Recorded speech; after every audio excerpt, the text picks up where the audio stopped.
आप अभी camera off रखो, ठीक है? जब जुड़ जाएंगे ना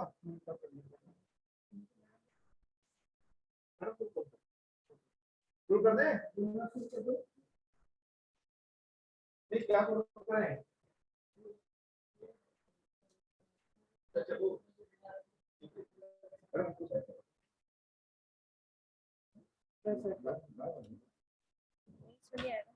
इसमें नहीं आएगा। आप देख के बताइए कैसा लग रहा है।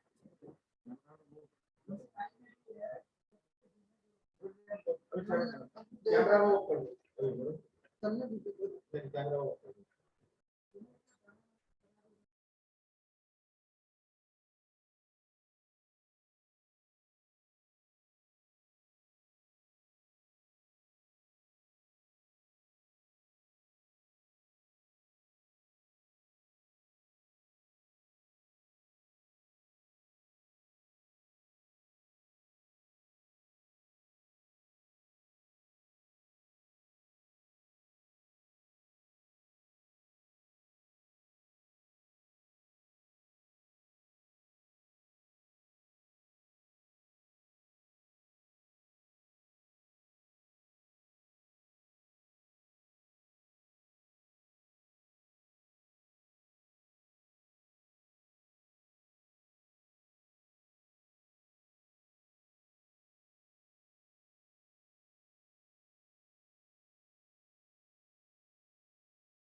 नमो तस्स भगवतो अरहतो सम्मा संबुद्धस्य नमो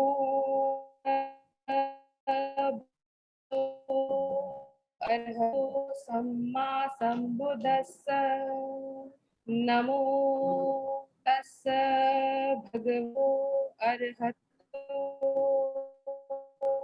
सम्मा संबुद्धस्य. Jai Hind to everyone. It's an honor itself to honor this beautiful audience who has gathered here on this virtual platform of Swami Vivekanand Subharti University. I, Manisha Luthra, welcome you all to this one-day webinar on the topic entitled Relevance of Middle Path, Eightfold Path in Contemporary Era, organized by the Tathagat Buddha Chair, Samrat Ashok Subharti School of Buddhist Studies, on the event of 2565th birth anniversary of Tathagat Buddha.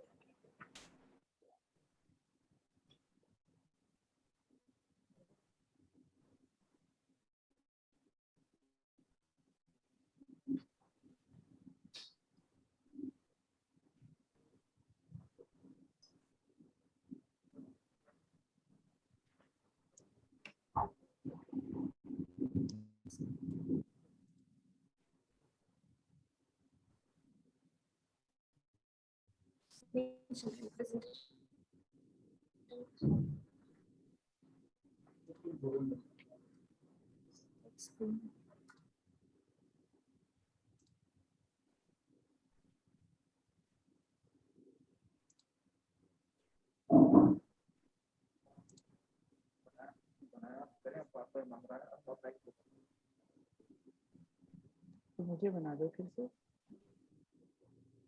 अरे मुझे उससे बना दो फिर से.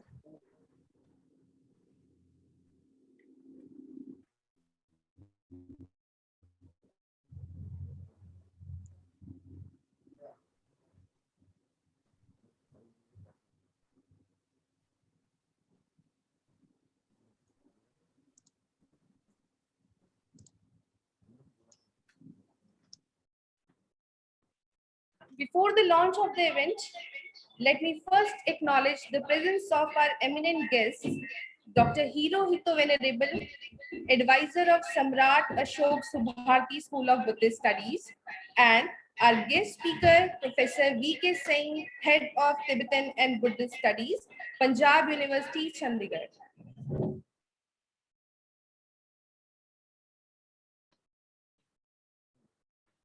Now, I would like to invite Bhikkhu Sangh for Buddha chanting. Over to you, sir. Namo tassa bhagavato arahato sama sambuddhassa.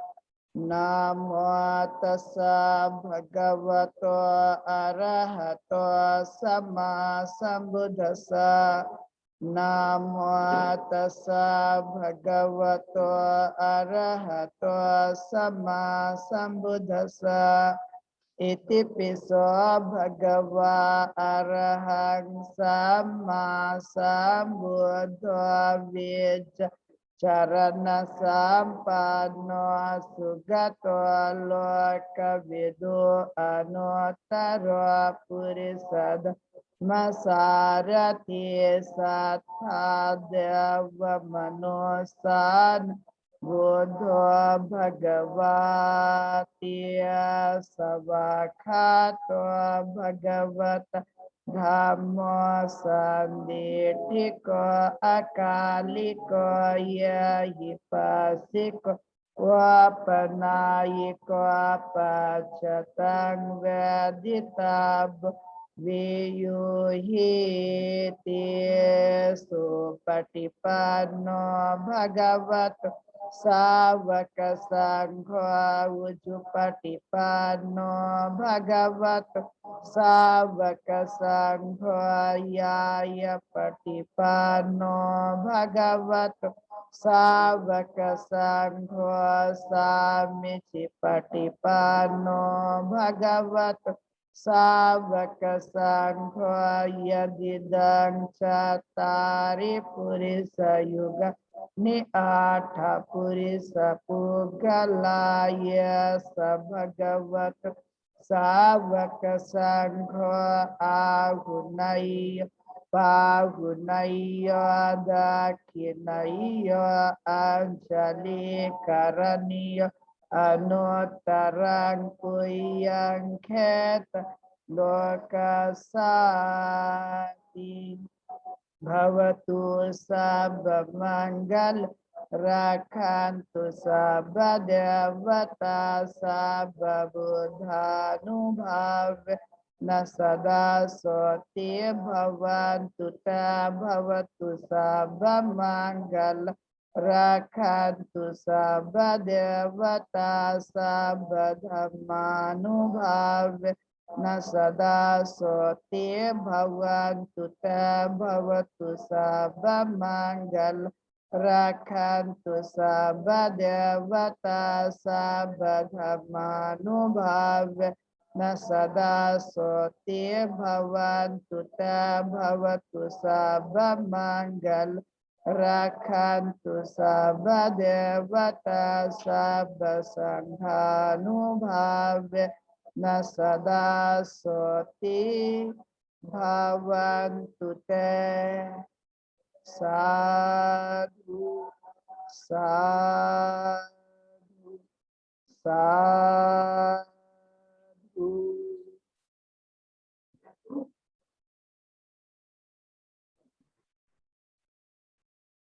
Thank you so much, Bhikkhu Sangh, for such a mesmerizing chant. Now, I would like to invite Dr. Bhante Chandrakirti, the organizer of this webinar, to let us know something rare about Lord Buddha. Sir,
Good morning to all of you and welcome to Professor Vijay Kumar Singh, sir.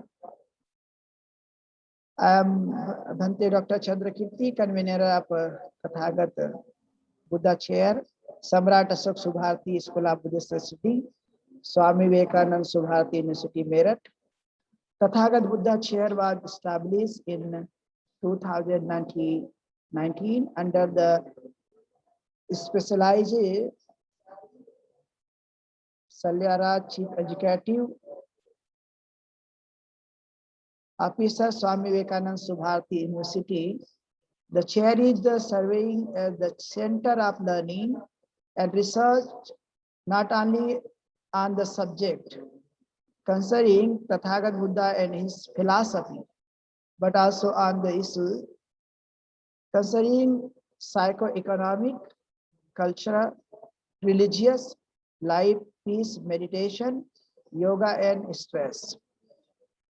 In pursuance of its objectives, the chair is the undertaking research on the topics related to the Tathagat Buddha. The chair also organizes teachings, seminars, symposia, workshop, exhibitions, lecture series, and other similar academic activities on the frequent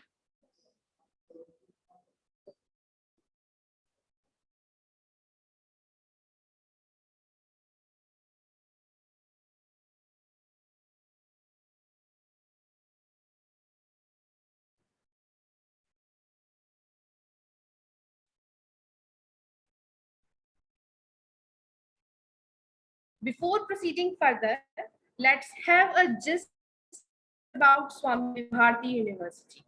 The university is under section 2F of the University Grant Commission UGC Act 1956, set up under the Swami Vivekanand Subharti Vishwavidyalaya, Uttar Pradesh Adhiniyam 2008.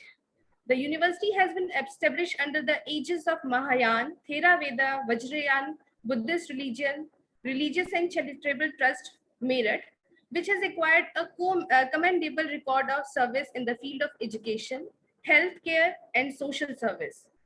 The main campus of the university is the National Capital Region, strategically situated on National Highway 58, Delhi Bypass Road, Meerut. The campus, aptly called Subhartipuram, is spread over a sprawling area of about 250 acres of land, comprising efficient building, lawns, and vibrant surroundings, with over 5,000 people dedicated to make the university a magnum opus in the world. The university has several constituent colleges which provide higher education in mostly all the disciplines like medical, dental, nursing, physiotherapy, paramedical, pharmacy, naturopathy, yogic sciences, engineering, management, law, journalism, education, library, arts, science, hotel management, and faculty of sciences, and so on, and is engaged by designed to create academically and technically proficient professionals. The university has been awarded the membership of Association of Indian Universities in 2013.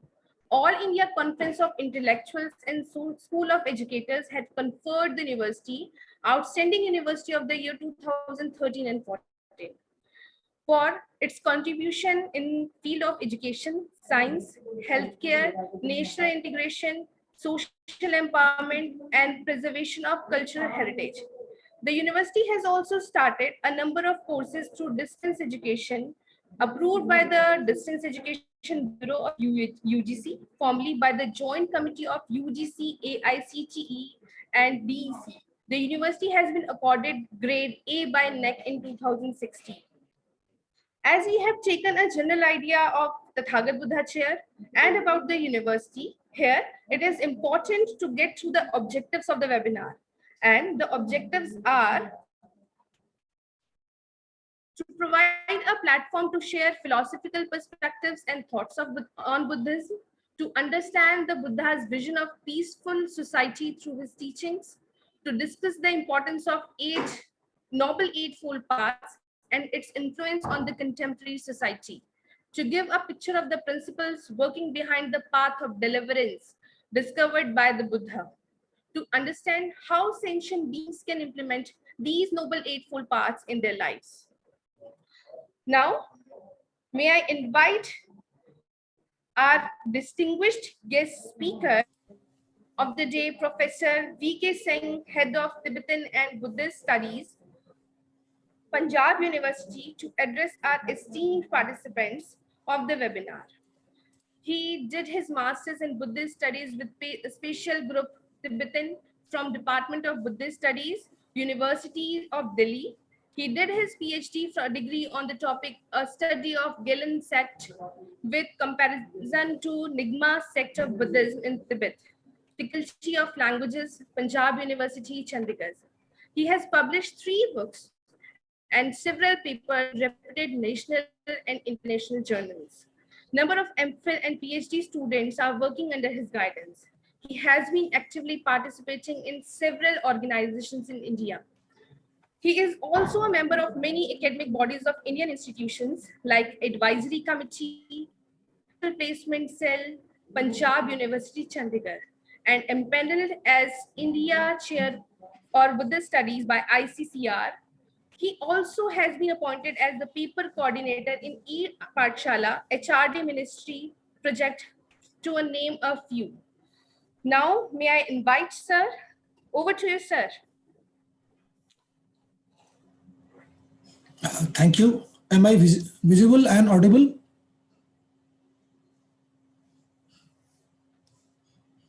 Hello. Am I audible? Yes, you are absolutely audible. Thank you, Dr. Manisha, for this eloquent address. I am just doing whatever I can do in the field of Buddhist study as a student, and still I feel I am a research scholar. So thanks to Bhante Chandrakirti ji and Dr. Hirohito who has engaged me for the today gathering. It's Buddha Jayanti today. So I once again thanks to all of the audience. They are here to celebrate the Buddha Jayanti, and especially Bhante Chandrakirti is very enthusiastic, and he engaged me many times, called me upon me and gave the subject and said you have to speak. So that's why I am here. So I will not take much of time. I will direct come to my lecture. What I am trying to say here is when we talk about the Buddhist studies and its relevance in today's sense, then we must understand what the Buddha is.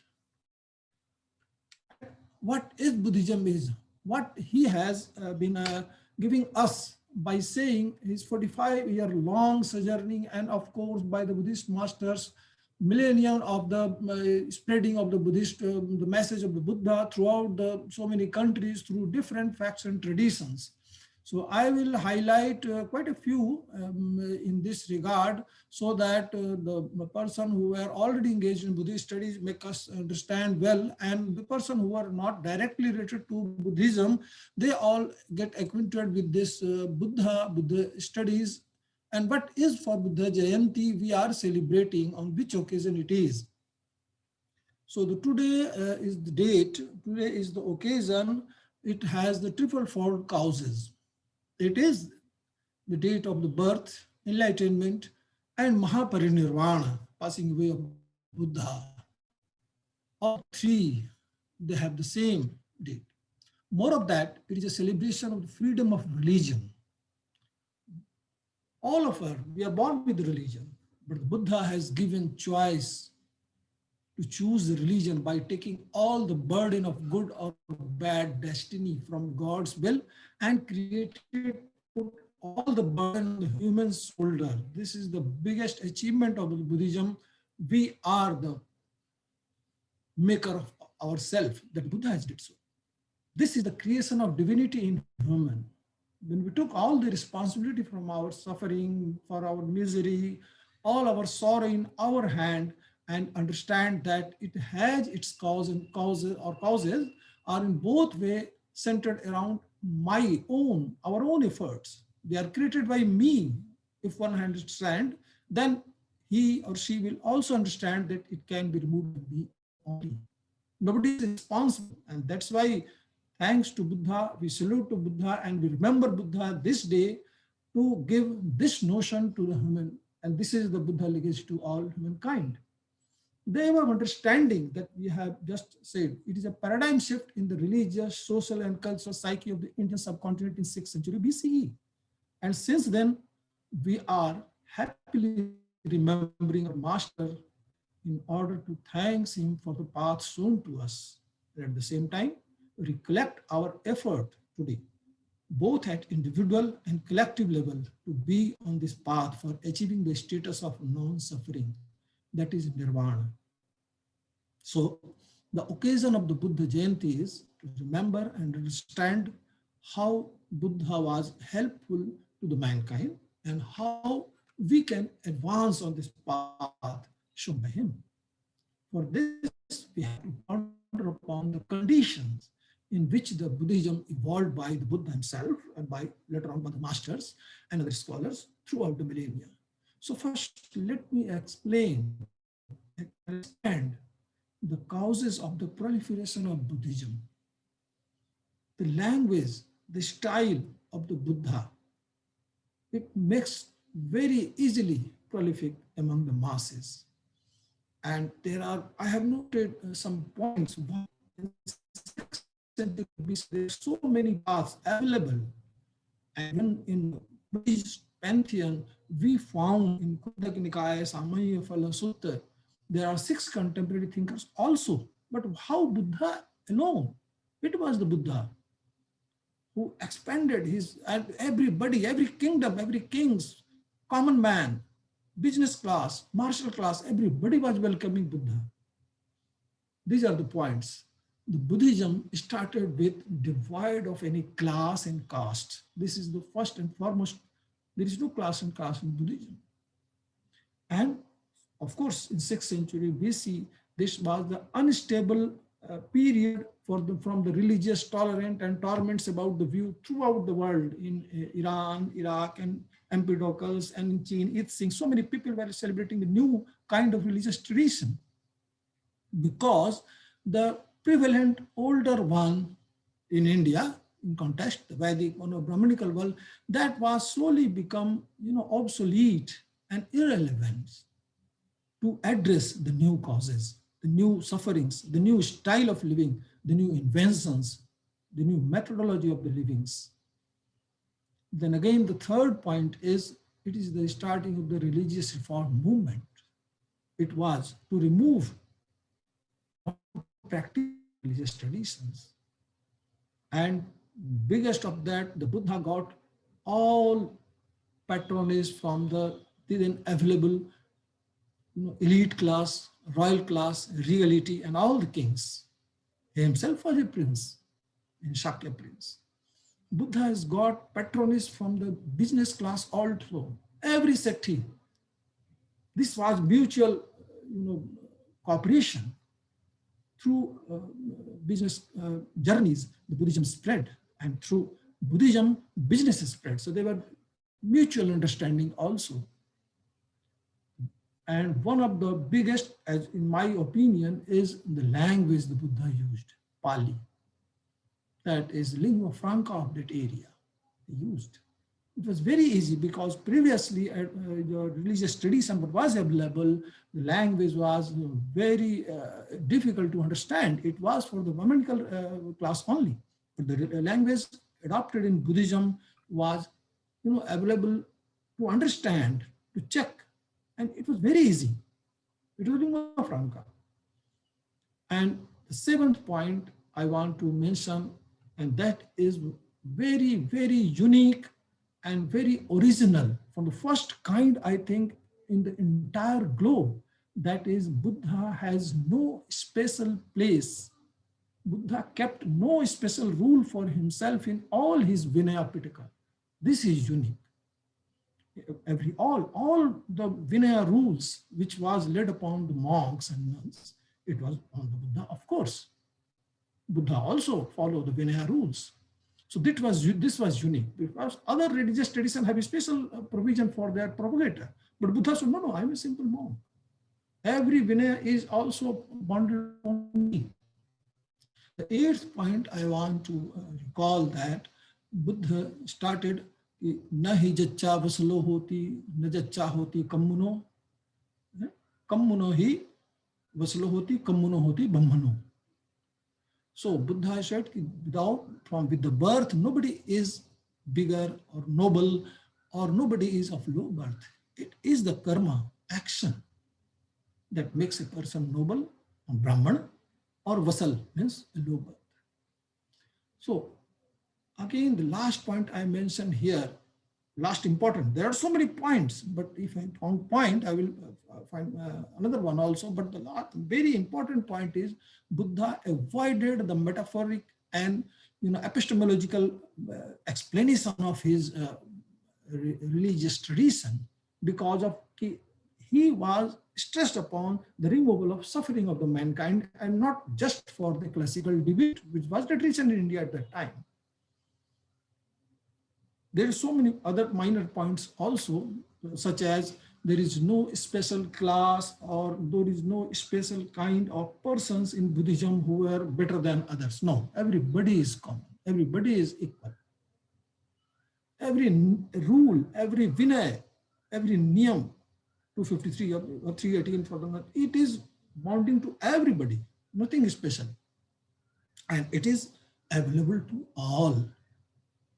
What is called, even Buddha himself called, is Swakhato Bhagavata Dhammo Sanditthiko Akaliko Ehipassiko Apanaiko Pachatang Veditangam Vinyohiti. It is available. You can check it. You accept it. You himself, you say, at the moment you are accepting, you are getting the result. So another next point adopted by the Buddha, which make the Buddhism very popular, was the skillful devices adopted by the Buddha according to the time and space. This is for the betterment of entire being, to aware themselves regarding their suffering. Buddha adopted, there are so many stories in the Dhammapada, in the Jatak Kathaye, that Buddha adopted especially skillful means for the special classes, for whenever he was addressing. He was very aware to whom he is addressing. So it is nobody, in another minor point is, it's not a burden. The Buddhist rites, ritual, rules, whatever Buddha formed, they were not burden. They were not, they are very, very economically and viable, very simple. And they are very for personal upliftment. So they are not social, very big and so many rules and regulations. No, it's very simple. So that's another reason to make the Buddha very popular. And the last one, that is very new, and it is given by the modern, I called him modern Buddha-like person, B.R. Ambedkar. So he himself said the Buddha was a shower the path. He was not a person who is giving you salvation. Like other tradition, they promise you the salvation. But Buddha promised, no, tumhe hi kichanga tapang akhataro tathagata paripanna pamukhanti jhaino mara bandhana. If you yourself has to pass, you have to do penances. It is Dhammapada 276, it is said. Tathagat only can show you the path. It is you have to do. So considering and his compassionate culture, compassionate behavior, the Buddha started his preaching. And Buddha didn't hesitate to adopt the progressive idea or new thing that is better for his order. He adopted, Vasavas from the Jain tradition. It was previously already available for some rainy seasons reward. So he was not shy for available. So that is why when Buddhist missionaries were going all together in other countries, it was very simple to adopt the new ideas and new, acclimatization to the localization of the Buddhist religion. So there is another reason why Buddhism become very, very popular among wherever country it goes. Even it was in alien culture, even it was in culture that was not very, similar to the Bihar or UP or Indian culture. It is very become acclimatized. So till the time the Buddha has started, it was very, and still now, it was on the high moral ground, very high moral ground. But Buddha was very firm. He was not aware only about his proliferation of his teaching. He was also aware about the social dogma, rites and ritual, obsolete practices. And these are practices that were not needed, not for the betterment of the society. And Buddha also did know it cannot be in Buddhism. It should not be tolerated. That is why Buddha denounces the authority of Veda. No need. Buddha denounced that I am giving you salvation. Buddha denounces that doing yajna or doing the animal sacrifices is good for mankind. How can be taking the life of an animal or any small animal is beneficiary for humankind? No. So Buddha also denounces the 4-class system. Buddha also denies that there is a creator God. And of course, philosophically speaking,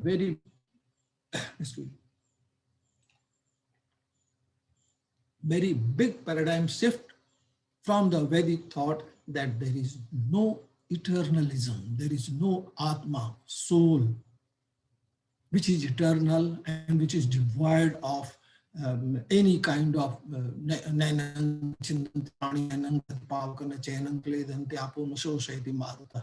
no, it's not like that.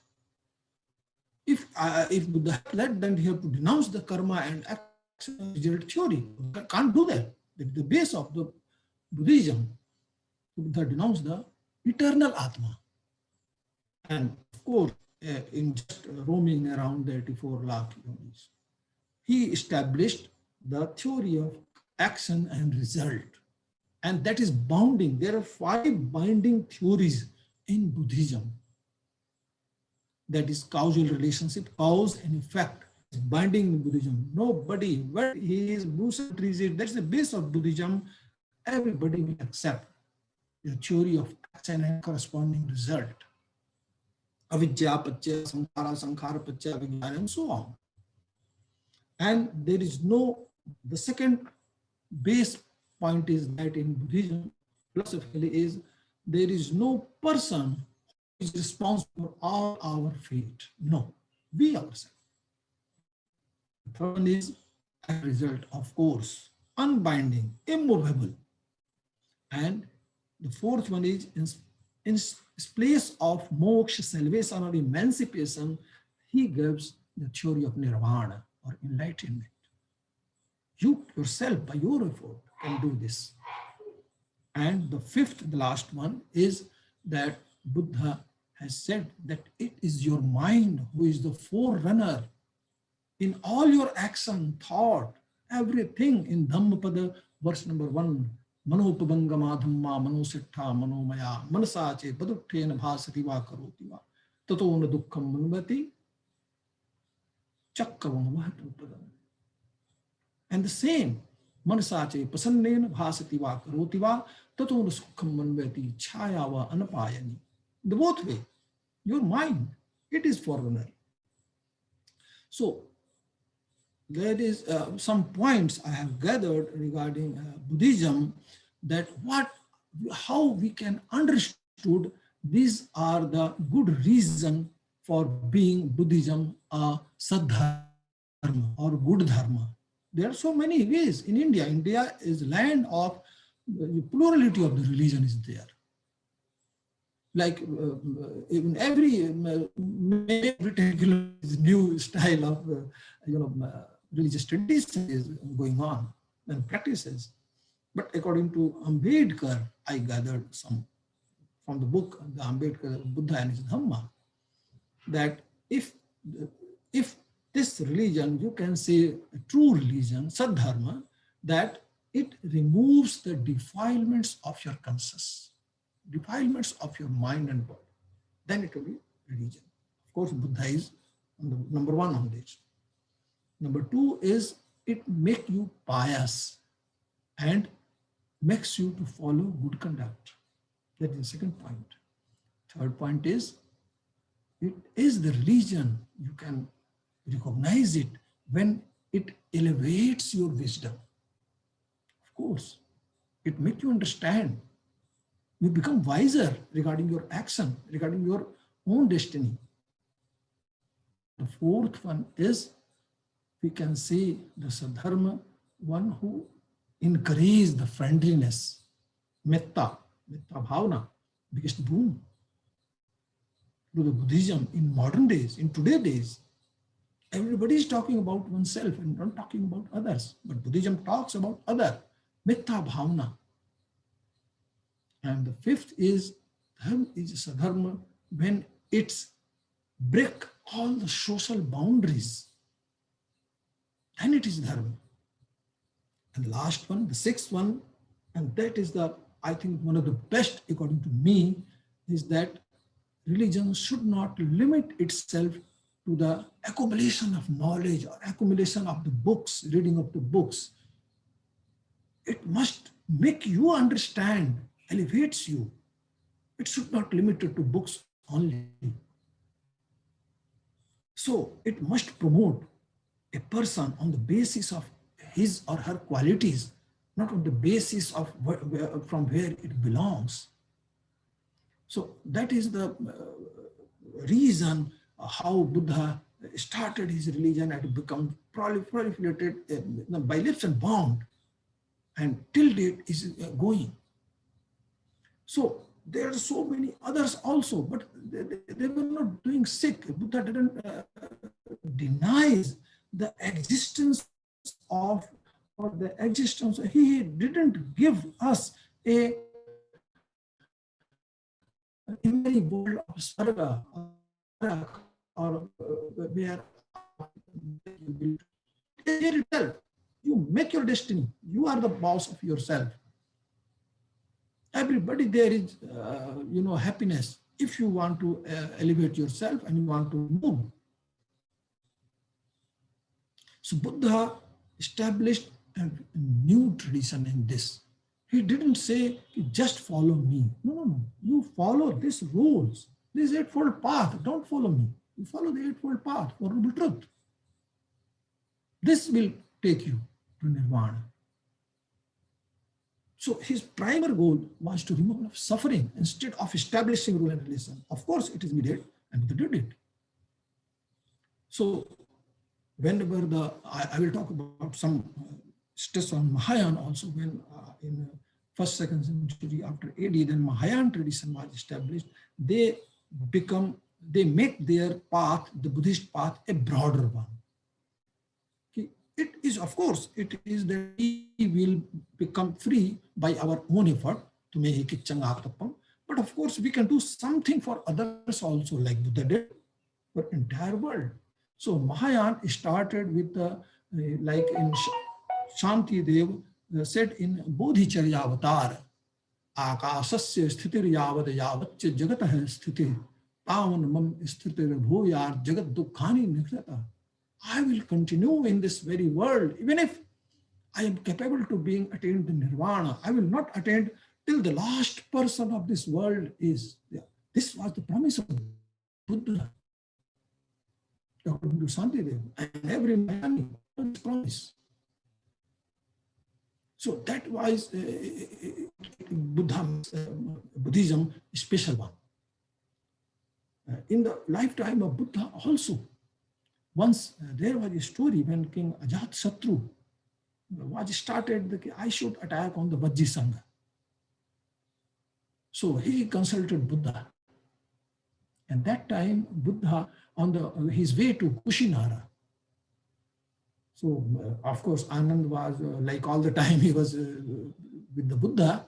So Buddha, when Ajatasattu seeks the Buddha blessing, say, please sir, please visit me, I want to seek your blessings. Buddha could, okay, I will give you personal audience. So when he considered, sir, I want to, what is your opinion about the Vajji Sangha? So Buddha was very, skillful in that say, because he was previously a prince. He knows about how the rule is being done. So I may be consulted because of the attacking on the Vajji Sangha. So he counted on King Ajatasattu that there is 7 rules regarding the Vajji Sangha, and if they are following that, they cannot be defeated. So Buddha was not limited to the religious tradition only. He was very well about the polity of the state. So I am just you follow that in Vajji, people are organized and do all the decision collectively. This is the first rule. And the second one is the people of Vajji only do whatever is to be done. They don't do whatever is not to be done. That is third one. And they don't, disgrace their ancient rules. Fourth one is that the Vajji people were very much, honoring their progenies and their ancestors, and they follow the tradition, unnecessarily don't break. And the fifth one is the people of Vajji very well honor their women. The sixth one is that they honor their chaityas and viharas, and they don't destroy the earlier done givings or dana. And the seventh and last one is they protect their religious leaders. They invite time and again that so Buddha very skillfully advised Raja Prasenjit not to attack, because people of Vajji are doing these 7 rules. So he ensured the welfare of Vajji Sangha without directly advising regarding attacking or not attacking. This was the skillful device of Buddha. So now, if I am time giving, I want to talk something about the actual middle path which was propagated by the Buddha. So if I'm allowed to so, please organizer tell me that when there is time left, then please alarm me. Otherwise, I'm going to say something about the middle path. Yes, sir. Yes, you can continue, sir. Okay, so Mahatma Buddha, while addressing their monks and all people, he advised, please avoid two extremes. It is given in Hinyan or Theravada and Mahayana, both sutras. In Lalit Vistara, it is given. Number first is don't indulge in self into sensual pleasures because they gives low fruit. They are purified. They are to be hated. They are not good. Against this nirvana, sambodhi, and wisdom. Next, this is the first extreme. Next extreme is please don't indulge into self-mortification. Self-mortification will lead you nothing. Buddha himself was, experienced that. But Buddha advised you should go for eightfold path. Some sankalp. The eightfold path up to Samyak Samadhi, we know that. So everywhere Buddha stressed in the early Buddhist literature, we found that middle path, avoiding the two extremes. Then we know in today modern world, there are so many differences in rite and rituals among Buddhists itself in the different country, but the basic character was the same, which was fixed by the Buddha. It means what the three characteristics of the life, that is impermanence, momentary, no soul theory, the characteristics of the suffering, this is altogether the same. This is the basic Buddhist. This is the same in everywhere country, everywhere where the Buddha goes. According to 2006 US Congress census, this is the government data in states, that there are 18 countries, more or less, they have this, and they follow these basic rules, of course. So what I am trying to stress upon that religion is not for the mental jargon or intellectual debate only. This to be followed, avoiding two extremes.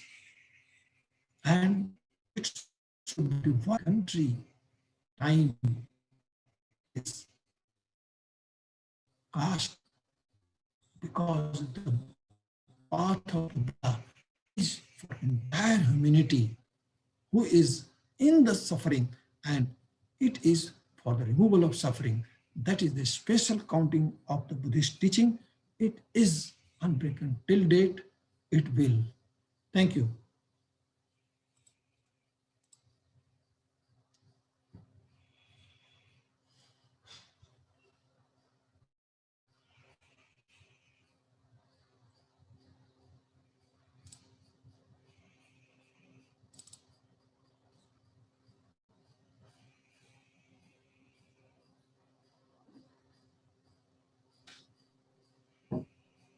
Thank you, sir. Thank you for giving such a valuable insight on the webinar theme, that is the relevance of middle path, eightfold path in contemporary era. We are charmed by your sharp and precise fluency. Sir, your session was actually full of enthusiasm and valuable knowledge. Thank you once again. We have been listening to Professor V.K. Singh. His valuable insight gave us a new perspective that one should adopt in their practice. Now, may I request Dr. Kumar Verma, Assistant Professor, Subharti University, to propose vote of thanks. Over to you.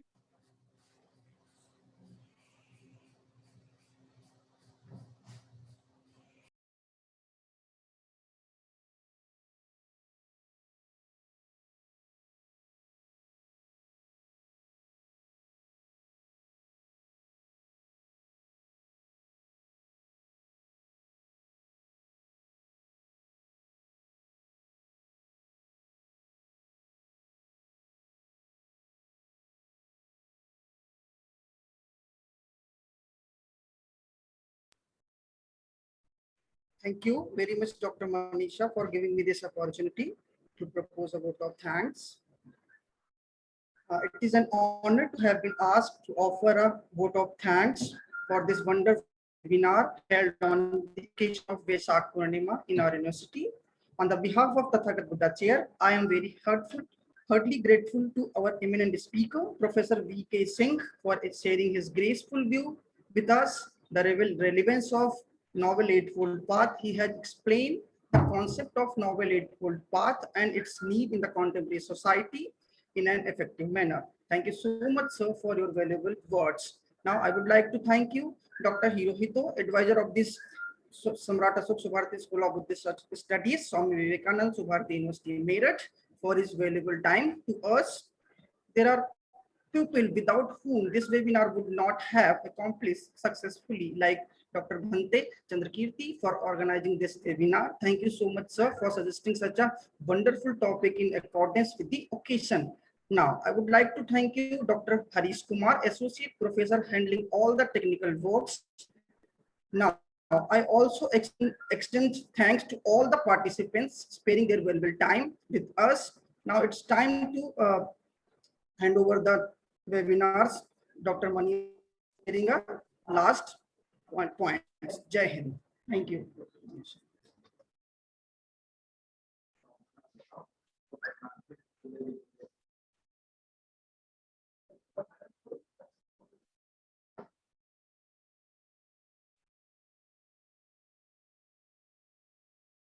So finally, we are concluding already.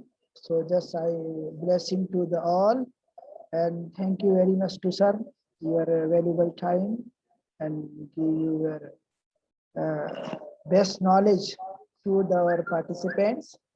So now I chanting for the happiness, peaceful, and now everywhere affected by corona. So just free from this corona and free from suffering. Happy to all Buddha Jayanti, Vesak Day. Sabetiya vivajantu sabarogo vinasattumate bhavatantarayu sukhi dekayuko bhavadanti sanicha vada pachayino chataro dhamma Vadanti ayuvano sukhang balang bhavatu sabba mangala rakhantu sabba devata sabba buddhanubha vena sada soti bhavantu ta bhavatu sabba mangalang rakhantu sabba devata Sabadhammanubhavana sada soti bhavantu ta bhavatu sabba mangalang rakhantu sabba devata sabba sanghanu bhavana sada soti bhavantu te. Sadhu. Sadhu, sadhu.